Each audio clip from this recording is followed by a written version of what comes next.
Does anybody in the audience know why do you burst crackers for Diwali? What is the connection? Any idea? Is it just a merry-making activity? Is it just a celebratory activity? Or is it just an activity for making money?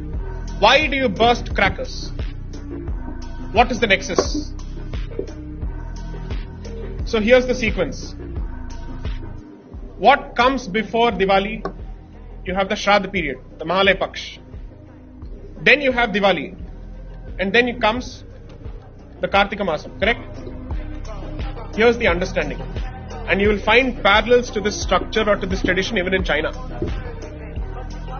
So what are you doing during the Shraddha period or during the Mahalaya Paksh period? The understanding is that your ancestors have come and you're supposed to feed them. That is what effectively you do. They have come. Now they have to go back. They don't know the way. You light the sky for them to find their way back to heavens. There is scripture after scripture after scripture that says that this is to be done. It's called Sai Deepak. We had to cite all of the scripture before the Supreme Court because the Supreme Court in just 8 lines without discussing any evidence had taken a position that bursting of firecrackers during Diwali is a mere celebratory activity. It's a merry-making activity. It is not a ritual. I'm sorry, it is a ritual. You can regulate it. You can limit it. When you burn sparklers, do you think there is a word for it in Sanskrit? Or do you think that sparklers did not exist when Sanskrit existed? So the word for it is Ulkadana. You will find references to it in a scripture called Kartika Mahatmyam.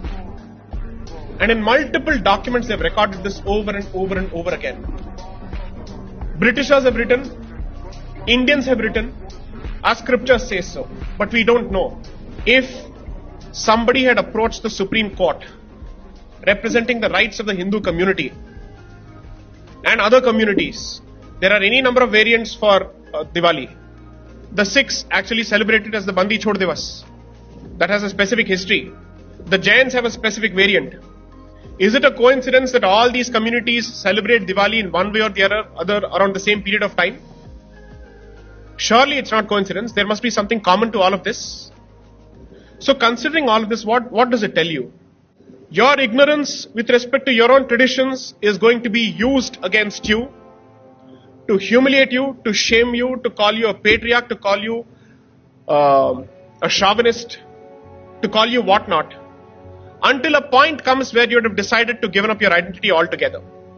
Whatever is happening around you is not a struggle for resources, but it is a struggle for identity.